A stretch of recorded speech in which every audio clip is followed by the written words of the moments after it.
100% of us would be Māori, and we'll kick it off and we'll make it not a statement, but just to let them know that we are valuable workers. So yeah, that's how it started. And it's been a really rapid growth from there. I have been, so we started only with 2 people out of the backyard, and it picked up really quickly, and now we employ 30, as Sandra said, we employ 30 men.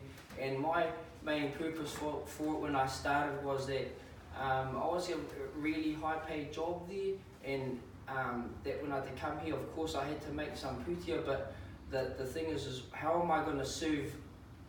There has to be a bigger purpose for me doing a business other than just monetary, and how was I going to serve my people and be able to give back to them? And a lot of our men struggle, so a lot of them will come in, and especially from flex mill, I don't know what they call it, but you know, like a low economy zone, and growing up out there is that there's a lot of jobs going for us, and sometimes we don't always get the opportunity to finish school, or we're raised by solo mothers, or we don't have a vast education, or didn't finish high school just from unforeseen circumstances. So a lot of our men come, and we can go to like the likes of working in an orchard, or just getting at like a corporate company where you go in and you just stay on minimum wage, and that's about all you get.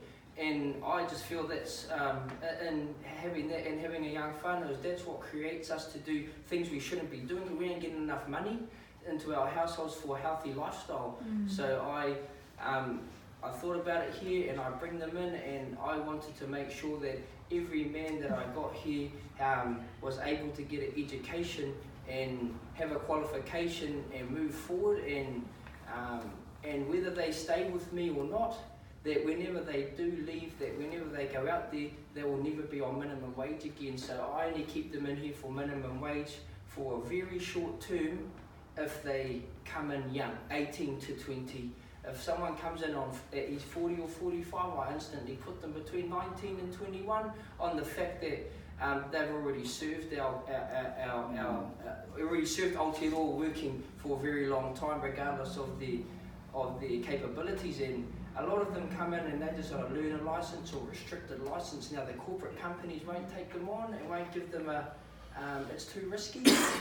So in Hawke's Bay, I'm the only one doing it that takes on a vast majority, doesn't matter where they come from, whether it's Department of Corrections or they just got nothing going for them. So I just take them on and then give them a stepping process. And by the end of the start of next year, that's 100% of our staff will be fully qualified in roading, and they'll have all their tickets. And no matter where they go in the country after that, they will automatically be off minimum wage. And when you take home a good wage, things just get a lot easier.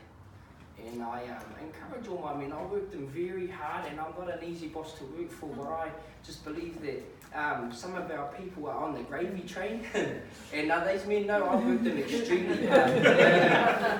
I just feel that some of our whānau are on the gravy train, and if they don't feel like picking apples, then they just get the benefit. And that's just the way that it rolls out there, and I just don't like it. And I encourage my men that as a Māori, as a percentage in New Zealand, we're only this much, we're 15%, yet the population in prison is over 50. Now something's really going wrong, so I instill it in my men, and I don't actually wait.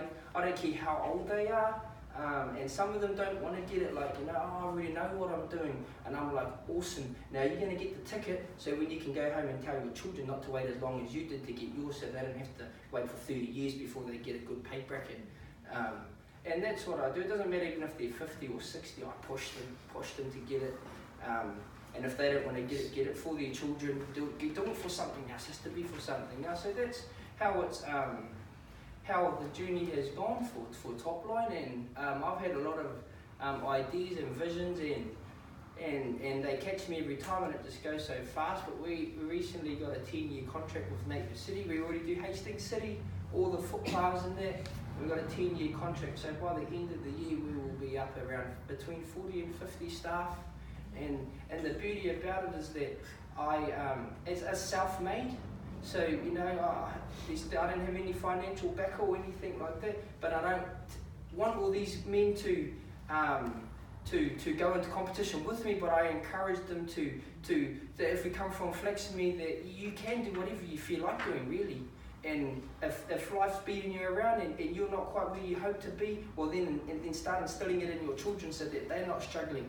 And that's the reason why I do what I do, and I try and keep it as a whānau environment here. 80% of my men will still be Māori, and 80% of them wouldn't be able just to walk into another place and get a job before they came here. So now that when they get qualified, or anyone wants to poach my staff, you see they get a good worker that's qualified. So that's what I'm doing, and I still take them. I do with the youth connectors, and the youth connectors are always they're not the bright sparks. They're the mischief little ones that ain't going to korero anymore and have bounced off the track at young teenage age. So I still take them in, and then I really, not aggressively, but I instill it into them that they're not here to muck around here, and I make sure that they get something. And some of them don't even work here anymore, but it's just more not just for myself, not for Topline, and it's not about race, but for our Māori people, because we are the ones that are usually struggling and trying to fight against the system, but actually trying to teach them to beat it and get off the system. Because I've been on the system before, and it's not a very good place to be, and it actually just squashes you down there. So that's what I'm instilling into all these men, and some of them have been here a very long time, and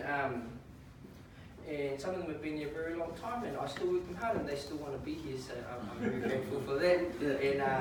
And we welcome all the children to come, and and that's just the way that it is at Topline. But now obviously it's grown to a certain level, and I just want to acknowledge Carl. He's the general manager, and I've worked with Carl at other places before, but he has a vast experience in the industry and is a civil engineer by trade. But I've had to get people like that around me so that I've got a good team, and I have mentors and that also help out, and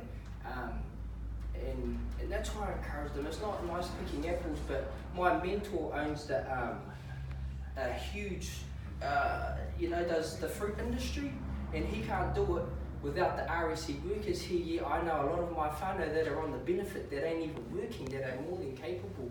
But so I get these ones, hopefully just that they go out there and encourage their whānau that they've got a ticket, and hopefully they go and get the tickets. And